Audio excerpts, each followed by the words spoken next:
Explore what's here. It's unclear exactly where the monsters have come from, but they're likely to disappear by Saturday. The council is asking everyone to give them names. This one I've called Nosy. Joan Cummings, BBC Midlands today, Coventry. Very creative, Joan. On to football, and one result to bring you tonight. Substitute Lukas Jukovic hit a last-minute winner for Birmingham as they ended their goal drought in a 2-1 victory over Huddersfield at St Andrews. And that's all from us on the late team. We'll be back during breakfast just before 6:30 tomorrow. Have a good night, and I'll leave you with a wet and windy forecast from Shafali. Bye for now. Hello, a very good evening to you. Well, it was a crisp, cold start to the day, but at least we got lots of sunshine and dry weather to begin with. But soon after that, we saw a rash of showers, some sharp ones developing from the southwest. And this is just a flavour of what's to come over the next 24 hours.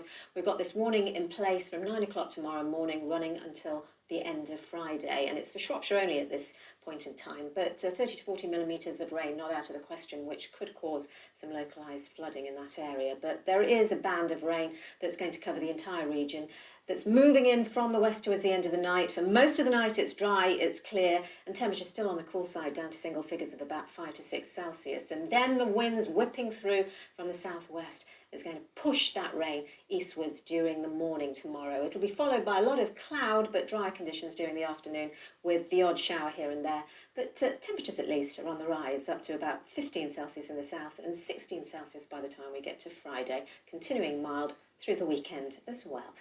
That's it from me for now. I'll leave you now with the national forecast. Good night.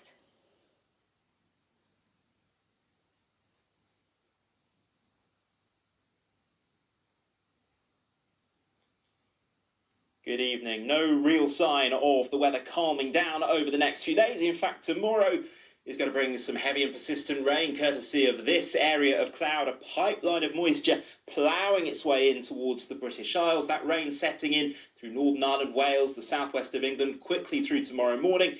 It'll then drive its way northeastwards, affecting most parts of the UK through the day. The far north of Scotland holding on to brightness, and something a little drier, but still rather grey and damp, following on behind our rain band.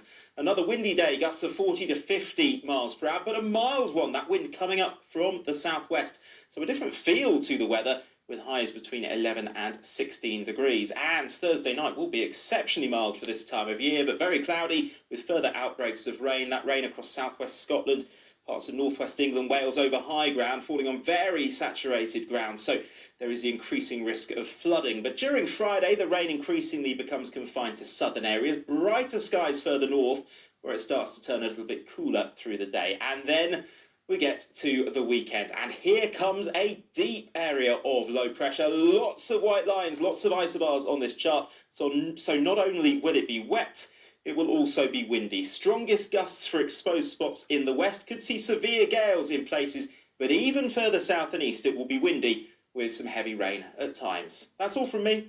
Good night.